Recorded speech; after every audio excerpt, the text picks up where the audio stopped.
Dan dasar Pak Niko melakukan yang selama ini bisa pelayanan terhadap banyak orang yang datang bermasalah itu karena itu sebagai ungkapan syukur. Iya, ungkapan syukur dan dimensi keilahian tadi apa? Dimensi kasih.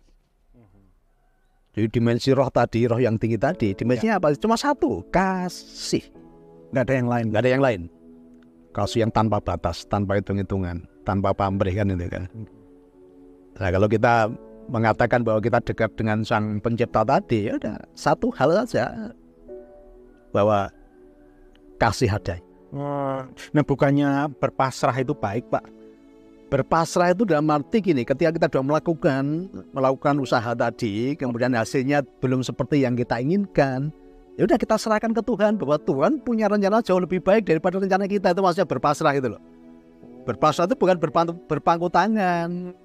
Jadi berpasrah itu kita melakukan aktivitas, kita melakukan usaha, tapi hasilnya kok tidak seperti yang kita harapkan. Nah disitulah kita harus mengenal Tuhan. Oh ternyata Tuhan punya rencana yang jauh lebih baik daripada rencana kita. Makanya kita serahkan kepada Tuhan dan kita berani ngomong, Tuhan biarlah kehendak-Mu yang terjadi Tuhan, bukan kehendak. Berarti itulah tingkat kepasrahan gitu loh. Iya, berarti tetap kita mengambil bagian kita. Iya. Maka lakukan bagianmu dan Tuhan akan melakukan bagiannya kan, Betul. Maka ketika hasil akhirnya itulah yang kita serahkan pada Tuhan. Tuhan, aku sudah melakukan bagianku, tapi ini belum sesuai dengan harapanku, tapi aku tahu Tuhan, rencana-Mu jauh lebih baik daripada rencana. Dan pasti Tuhan nanti akan membukakan tadi sesuatu yang lebih baik, kan itu.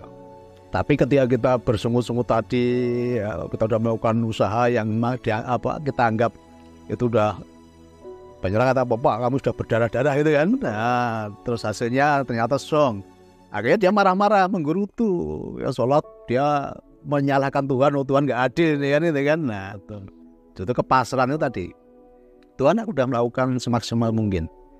Oke. Kan. Tapi kalau ini hasilnya belum seperti yang aku inginkan, aku tahu Tuhan bahwa rencana-Mu jauh lebih baik daripada rencana. Menarik statement Pak Niko tadi ya, bahwa ada orang yang sudah sampai berdarah-darah tetapi hasilnya zong. Iya. Hasilnya zong atau kita yang sebenarnya menolak Pak untuk melihat kita inginnya sesuai hasil sesuai yang kita ingin. Tadi kan. Betul. Song itu karena tidak sesuai dengan harapan dia kan. Betul. Tapi sebenarnya nggak ada yang song. Segala sesuatu tuh, ini kan hidup tuh perjalanan. Di dalam perjalanan ada pelajaran. Apapun yang sudah kita kerjakan tuh nggak ada kata song sia-sia gitu, nggak ada kata sia-sia. Ya permasalahan tadi kan belum sesuai dengan kita harapkan. Akhirnya kita ngomong wah song kan. Betul. Tapi kalau kita udah berserah tadi, Tuhan, biarlah kehendak-Mu yang terjadi. Oh nyaman itu. Nyaman. Kan zona nyaman tuh nggak hanya bicara pada kenyamanan secara kehidupan, bahkan ada orang miskin pun dia merasa di zona nyaman seperti itu. Wah gimana lagi, wong itu jatahku kan itu kan.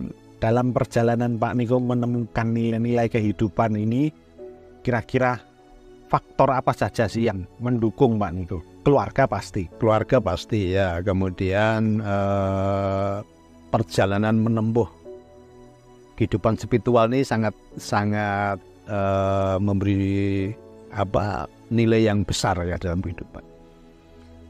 Karena saya menyadari waktu itu bahwa dalam tubuh kita, dalam diri kita ini kan ada 3 elemen kan, tubuh, jiwa, dan roh. Membedakannya gimana Pak? Ya, jadi roh itu bicara energi ilahi, percikan. Kita ini kan bagian dari energi Tuhan sebetulnya. Betul. Itulah sejatinya roh kita. Roh ini yang menghidupkan kita kan. Nah, kemudian ada jiwa. Jiwa ini bicara tentang apa? Perasaan.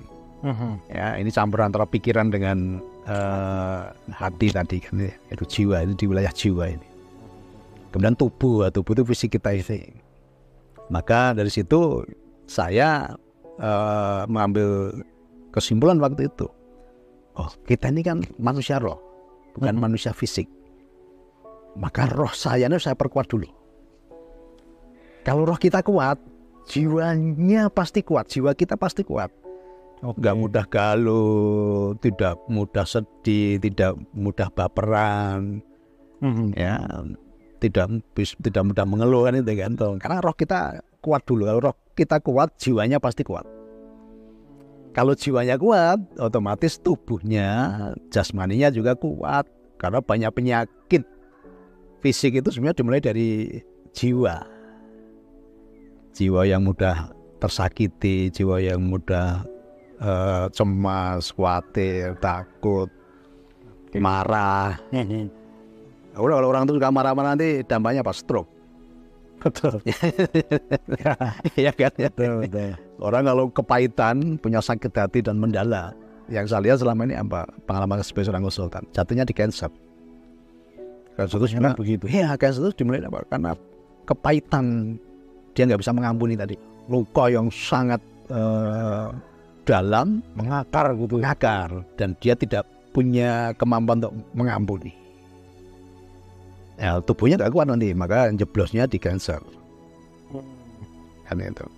Padahal sejauh ini kalau kita lihat hampir semua orang itu memperhatikan yang fisik, Yang malah fisik lah, justru otak. ya ini kan terbalik. Ya. Maka banyak orang membangun penampilan lahiriah dulu kan, ini kan.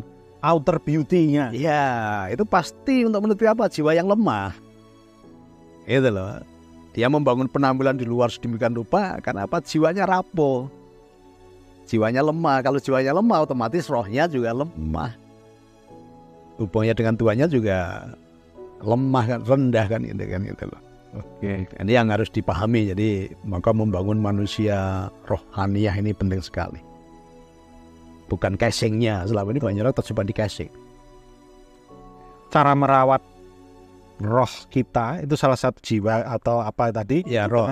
Roh dengan mengambil waktu khusus berdiam diri bersama sang roh tadi gitu kan, dimensi roh. Jadi kita ya harus mengambil waktu khusus untuk terhubung dengan dimensi roh tadi.